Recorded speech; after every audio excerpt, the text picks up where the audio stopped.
നമസ്കാരം, ഞാൻ രവി കേശവൻ. എൻ്റെ പ്രിയ പ്രേക്ഷകർക്ക് ഓണാശംസകൾ. ഇന്നൊരു പുതിയ സിനിമ റിവ്യൂ ചെയ്യാനായിട്ട് സന്തോഷത്തോടെ നിങ്ങളുടെ മുന്നിൽ എത്തിയിരിക്കുകയാണ്. ആസിഫ് അലി നായകനായിട്ടുള്ള കിഷ്കിന്ധാ കാണ്ഡം എന്ന് പറയുന്ന ഒരു കൊച്ചു അതിമനോഹര ചിത്രം. ഒരു ചെറിയ കഥാതന്തു, അതായത് ഒരു ലൈസൻസ് ഉള്ളൊരു തോക്ക് നഷ്ടപ്പെട്ടു പോകുന്നു. അതിനെ ബന്ധിച്ചുള്ള അന്വേഷണവും കാര്യങ്ങളും ഒക്കെയാണ്. ഇത് കണ്ടെത്താനുള്ള ശ്രമമാണ്. ആ കണ്ടെത്താനുള്ള ശ്രമം അതൊരു കുടുംബ ബന്ധങ്ങൾ, 3 പേര് മാത്രം ഉൾപ്പെടുന്ന ഒരു കുടുംബ ബന്ധം, അതായത് അപ്പൻ, മകൻ, ഭാര്യ, ഇവർ 3 പേരെ മാത്രം ഉൾപ്പെടുന്ന ഒരു വലിയ വീട്.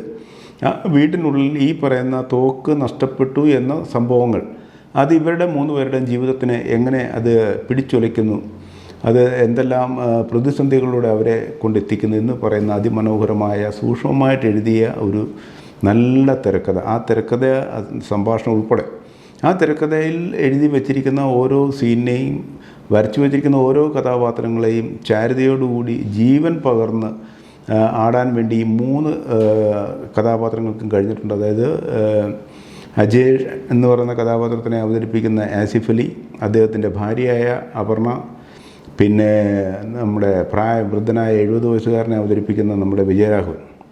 ഇവരുടെ 3 പേരും അതിമനോഹരമായിട്ട് ഒന്നിനൊന്ന് മെച്ചപ്പെട്ട അഭിനയ തികവോടുകൂടി തന്നെയാണ് അഭിനയിച്ചിരിക്കുന്നത്. അതിനകത്ത് പ്രധാനമായിട്ട് എടുത്ത് പറയട്ടെ, ആസിഫ് അലിയുടെയും വിജയരാഘവൻ്റെയും അഭിനയം അടിവരയിട്ടൊന്നുകൂടി എടുത്ത് പറയേണ്ടതാണ്. എന്താണെന്ന് വെച്ചാൽ ഇത് അവരുടെ 2 പേരുടെയും സിനിമാ ജീവിതത്തിലെ നാഴികക്കല്ലായിട്ട് പോരുന്ന 2 കഥാപാത്രങ്ങളായിരിക്കും ഈ പറയുന്ന സിനിമയിലെ കഥാപാത്രങ്ങൾ. ഇതിൻ്റെ തിരക്കഥ എഴുതിയിരിക്കുന്നത്, ക്യാമറ ചലിപ്പിച്ചിരിക്കുന്ന ബാഹുൽ രമേശ് എന്ന് പറഞ്ഞ അദ്ദേഹം തന്നെയാണ്. അപ്പം 2 ദൗത്യമാണ് അദ്ദേഹം ചെയ്തിരിക്കുന്നത്. അതിമനോഹരമായ ഒരു തിരക്കഥ രചിച്ചിരിക്കുന്നു, സംഭാഷണം ഉൾപ്പെടെ. പിന്നീട് ക്യാമറയുടെ പിന്നിൽ നിന്ന് ഈ തൻ്റെ കഥാപാത്രങ്ങൾ പകർന്നാടുന്നതിന് ദൃശ്യവൽക്കരിക്കാനും അദ്ദേഹത്തിന് കഴിഞ്ഞു എന്നുള്ളതാണ്. അപ്പോൾ ഈ 2 കാര്യങ്ങളും അദ്ദേഹം അതിമനോഹരമായിട്ട് ചെയ്തിരിക്കുന്നു. ഈ എഴുതിയ തിരക്കഥ, അതിനെ കാസ്റ്റിംഗ് ഉൾപ്പെടെ അതെടുത്ത് പറഞ്ഞേ നമുക്ക് പറ്റുള്ളൂ. അതിനകത്ത് കാസ്റ്റിംഗ് ഒരു വലിയ ഘടകമാണ്. ലൊക്കേഷൻ സെലക്ഷന്, കാസ്റ്റിങ്, പിന്നെ സാങ്കേതിക ചേരുവകളുടെ സങ്കലനം, അത് മികവാർന്ന ഓരോ ഘടകത്തിനും വേണ്ടും വിധം ചേർത്താണ് ആ സിനിമ അണിയിച്ചൊരുക്കിയിരിക്കുന്നത്. അതിൻ്റെ സംവിധായകൻ അദ്ദേഹം ഒരു നവാഗതനാണ്, ദിൽജിത്ത് അയ്യന്താൻ എന്നാണ് അദ്ദേഹത്തിൻ്റെ പേര്. അത് മനോഹരമായ ഒരു സംരംഭമാണ്. അത് ഗംഭീരമായിട്ട് തന്നെ അദ്ദേഹം അത് പൂർത്തീകരിക്കുകയും ചെയ്തിട്ടുണ്ട്. അങ്ങനെ കുടുംബ പ്രേക്ഷകർക്ക് അത് മറ്റൊരാളായിരുന്നു എഴുതിയിരുന്നെങ്കിൽ മറ്റു തലത്തിലേക്കൊക്കെ പോകാമായിരുന്ന ഒരു അന്വേഷണാത്മക സിനിമയായിട്ടൊക്കെ മാറാമായിരുന്ന കഥ, അതിലേക്കൊന്നും പോകാതെ കുടുംബത്തിലെ 3 വ്യക്തികൾ അവരുടെ തമ്മിലുള്ള മാനസിക സംഘട്ടത്തിലൂടെ കഥ, നഷ്ടപ്പെട്ട തോക്ക് വീണ്ടെടുക്കാൻ വേണ്ടി നടന്ന ശ്രമവും അത് കിട്ടാതെ വരുമ്പോൾ ഉണ്ടാകുന്ന ബന്ധങ്ങളുണ്ടാകുന്ന ഉലച്ചിലുമൊക്കെയാണ് കൃത്യമായിട്ട് പറഞ്ഞു പോകുന്നത്. അതുകൊണ്ട് തന്നെ കുടുംബ പ്രേക്ഷകർക്ക് വളരെ ഹൃദയത്തോട് ചേർത്ത് നിർത്താവുന്ന നല്ലൊരു തിരക്കഥയും നല്ല അതിമനോഹരമായ ഒരു കൊച്ചു സിനിമയുമാണ്. അത് സിനിമ ഇഷ്ടപ്പെടുന്നവർ എല്ലാവരും പോയി കണ്ടിരിക്കേണ്ട ഒരു സിനിമയാണ്. ആ പേര് മാത്രമാണ് ആകെപ്പാടെയുള്ള ഒരു ചെറിയ ബുദ്ധിമുട്ട്. എനിക്ക് തോന്നുന്നത് പേരൊന്ന് മാറ്റി ഇച്ചിരി നല്ലൊരു പേര് ഇട്ടിരുന്നെങ്കിൽ കുറച്ചുകൂടെ പ്രേക്ഷക ഹൃദയത്തോട് പെട്ടെന്ന് ചേർന്ന് നിൽക്കുകയും ചെയ്യുമായിരുന്നു. പ്രേക്ഷകർക്ക് പെട്ടെന്നത് തിരിച്ചറിയാനും ഒക്കെ കഴിയുമായിരുന്നൊരു സംഭവമായിരുന്നു. പക്ഷേ പേരിന് അത് അത് നമ്മൾ ഈ പറഞ്ഞ രാമായണത്തിലെ ഒരു അധ്യായത്തിൻ്റെ പേരാണെന്ന് നമുക്കെല്ലാം അറിയാം. അപ്പോൾ അത് ഇതിനകത്ത് ഈ വാനരന്മാരല്ലേ, കുരങ്ങന്മാർ, അവരിതിനകത്തൊരു ഈ കഥയ്ക്ക് വലിയൊരു പ്രാധാന്യമുണ്ട്. ഈ സിനിമയുടെ ഒരു അടിയൊഴുക്കായിട്ട് അവരിങ്ങനെ പോകുന്നുണ്ട്. അപ്പോൾ അതുകൊണ്ടായിരിക്കാം ആ പേര് കൊടുത്തതെന്ന് കരുതുന്നു. എന്തായാലും ആ പേര് മാത്രമാണ് ആ സിനിമയുടെ എനിക്ക് തോന്നിയ ഒരു ചെറിയ ന്യൂനത. ബാക്കി എല്ലാ ഘടകങ്ങളും ഞാൻ വീണ്ടും എടുത്തു പറയുന്നു. അതിൻ്റെ ലൊക്കേഷൻ, കാസ്റ്റിങ്, പിന്നെ അതിനകത്തെ കോസ്റ്റ്യൂം, മേക്കപ്പ് തുടങ്ങി ഇങ്ങോട്ട് വരുന്ന വിവിധ എഡിറ്റിങ്, വിവിധ ആയിരക്കണക്കിനായ വരുന്ന വിവിധ സാങ്കേതിക ചേരുവകൾ എല്ലാം മികവോടും തികവോടും വേണ്ടും വിധം ചേർത്ത് സമന്വയിപ്പിച്ച ഒരു കൊച്ചു സുന്ദര മനോഹര ചിത്രമാണ് കിഷ്കിന്ധാ കാണ്ഡം. അപ്പോൾ അതുകൊണ്ട് തന്നെ ആ സിനിമ അർഹിക്കുന്ന പ്രാധാന്യത്തോടു കൂടി തന്നെ സിനിമയെ സ്നേഹിക്കുന്ന എല്ലാവരും പോയി കണ്ടിരിക്കേണ്ട ഒരു സിനിമയാണ്.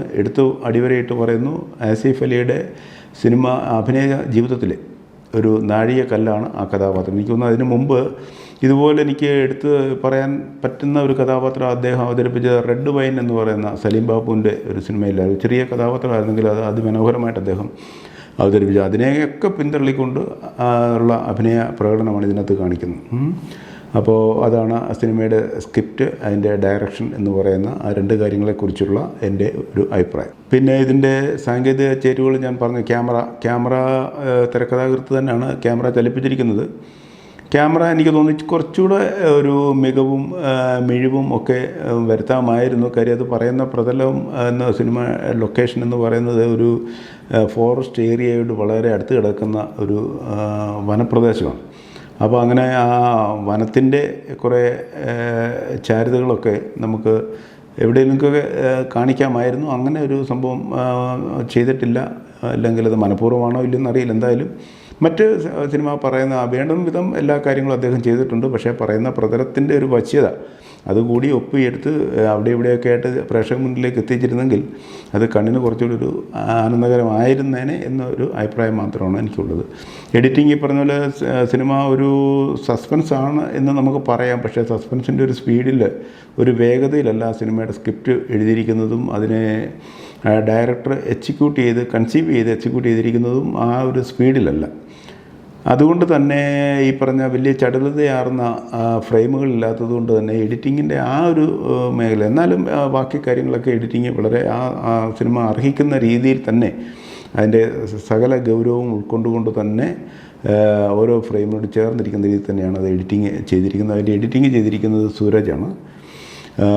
സംഗീതം മജീദ് എന്ന് പറഞ്ഞ അദ്ദേഹമാണ്. ആ സിനിമയുടെ പാട്ടില്ല. കാര്യം പാട്ടിന് ഒരു പാടാൻ പറ്റുന്ന ഒരു പ്രതലത്തിലല്ല സിനിമ പറഞ്ഞു പോകുന്നത്. അതുകൊണ്ടായിരിക്കാം പാട്ടില്ല. പക്ഷേ നേരെ പറഞ്ഞ് പശ്ചാത്തല സംഗീതമുണ്ട്. ഈ പശ്ചാത്തല സംഗീതം കൃത്യമാണ്.